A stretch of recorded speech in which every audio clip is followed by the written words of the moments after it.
Very few people know this, and even fewer dare to talk about it. But there's a rarely explored portion in early Christian texts and symbolic records that suggests something truly unbelievable. Jesus may have descended to Lucifer's very throne, not as a prisoner, not as a martyr, but as someone who came to collect a debt. 3 days, that's the time between death and resurrection. Everyone focuses on the beginning and the end, but what happened in between? What ancient sources omit or mention only in fragments might just change everything you thought you knew about this chapter of history. According to overlooked texts, Jesus walked into the depths, confronted twisted entities, and faced Lucifer inside his own hall, where thrones were built from imitation, corrupted jewels, and wounded pride. But this confrontation wasn't loud. It wasn't a war. It was silent. It was authoritative.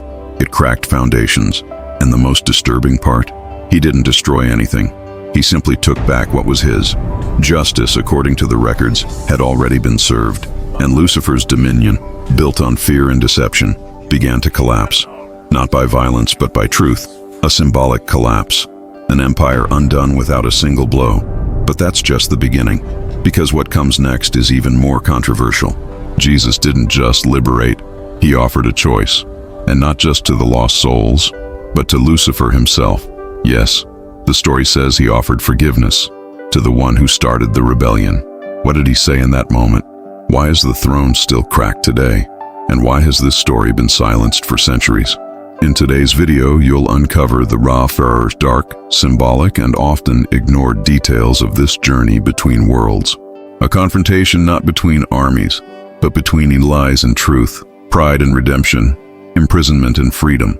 And in the end, you'll understand why sometimes the greatest power in the universe isn't to destroy, but to offer a way out. Among the most mysterious accounts preserved in early Christian tradition is a story mentioned only in fragments and whispers, the supposed confrontation between Jesus and Lucifer, right after the crucifixion. 3 days separate death and resurrection, and within that interval are vague references to a descent into the depths. Some texts attribute it to a mission of justice, others to a direct clash between light and darkness. These mentions are scattered across writings by Peter, Paul, and apocryphal documents. They speak of not Jesus going to the spirits in prison or to the lower parts of the earth. But if this event was so central, why is it treated with such silence? Why do canonical sources avoid detail? Apparently, the records of this visit weren't omitted by chance.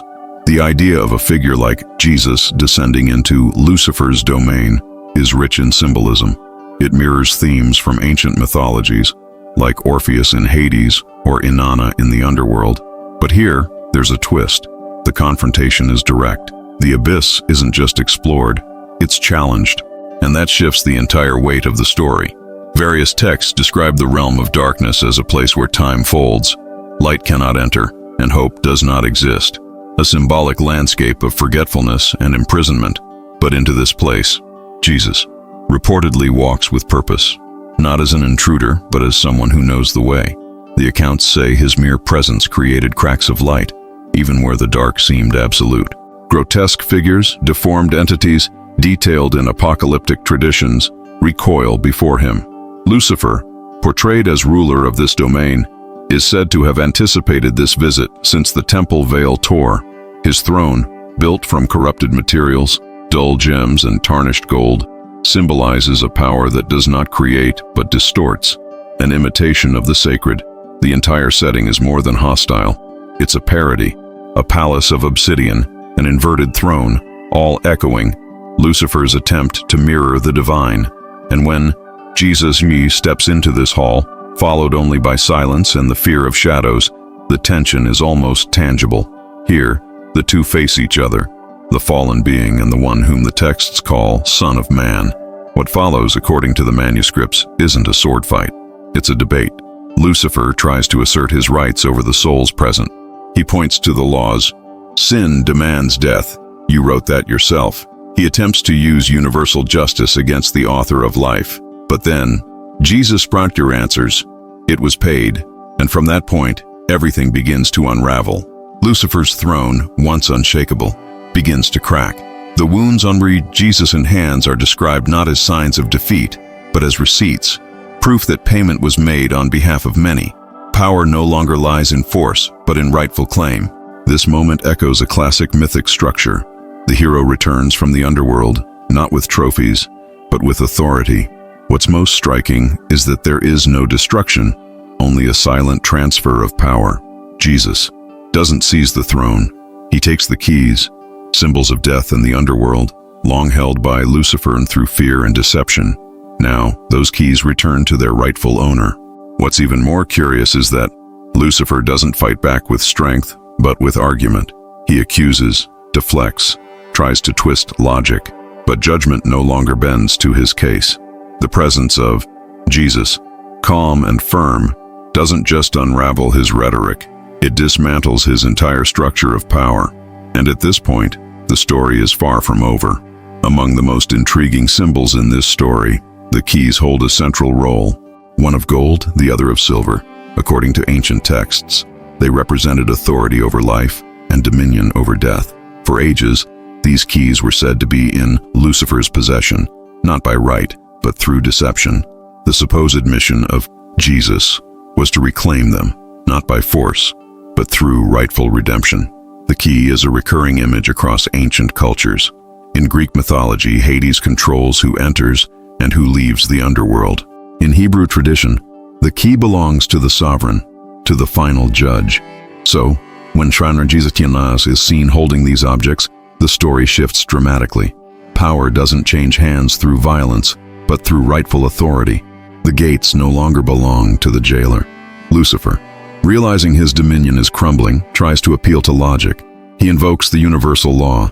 Sin demands death. That was your rule. But before him stands Jesus, bearing the marks that prove the sentence was already served. The scene becomes a silent courtroom, where the accuser suddenly finds himself out of arguments. And when logic fails, the structure collapses. What happens next isn't destruction, it's liberation. The story suggests that at that moment, Jesus offered the imprisoned souls a choice. Nothing was forced. The invitation was simple, to stay or to leave. This logic appears in many myths, where the hero descends into the underworld not just to conquer, but to offer rescue, respecting each soul's free will. Not everyone chose to leave. Some had become so merged with the darkness that light itself would hurt them. Others, bound by pride, refused the hand extended to them. Still, some accepted. According to the texts, Jesus walked the corridors of the underworld, and the light from him touched forgotten souls. Chains were broken, not by magic, but by decision. Among the shadows, one figure stands out, a soul said to have died beside Jesus on the cross. His voice reportedly echoed, "We were never yours, we were only lost." That statement is powerful. It suggests Lucifer's dominion wasn't true ownership, only illusion. And when the illusion fades, the prison dissolves, at least for those who choose freedom. Lucifer, once the immovable ruler, now rushes between corridors, trying to stop the escape. But it's too late. Authority slips through his fingers like sand. His throne, once the ultimate symbol of control, begins to shatter. The once precious stones now fall to the ground, relics of an empire built on fear. The story reaches a powerful shift. Instead of annihilation, what remains is a permanent reminder. Power built on lies is unstable. Lucifer's fall doesn't come through fire or violence, but through exposure. Jesus' presence alone marks the end of an era. No screaming, no battles, just truth and the weight it carries. And then comes the most unsettling moment. Even after the collapse, even with the throne in ruins, Jesus reportedly makes one final offer. The door is still open, even for you. These words, directed at Lucifer himself, flip the expected script. The story doesn't end in vengeance. It ends in an invitation. But pride prevails. Lucifer sure refuses.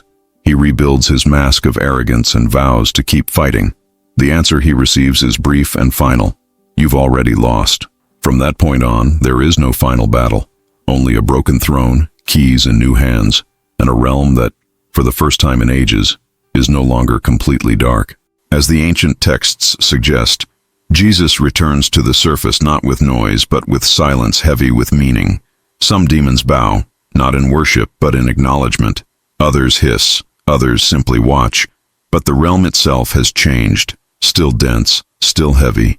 But now, with a crack in the wall, back on the surface, few realize what has just taken place.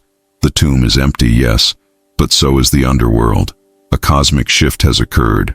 Not because evil was destroyed, but because its claim was invalidated. The power over death has changed hands, and the keys are no longer held by fear. Perhaps the most striking detail is how the story ends, or rather, how it doesn't. Jesus walks away, the realm of a Lucifer left behind, shattered but still standing. And that door, it remains open, not as a trap, not as a trick, but as a final, irreversible truth. The power to leave was always available for those willing to see it. This isn't just a tale about control. It's about structure, symbols, and choice. About a kingdom of shadows shaken not by shouting, but by stillness. Not by armies, but by presence. Not by destruction, but by truth.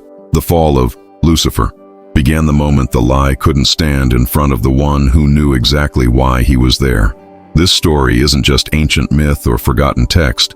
It's a reminder that no darkness is too deep, no throne too untouchable, and no soul beyond choice. So, now the question is yours. If the door is still open, would you walk through it? Leave your thoughts in the comments.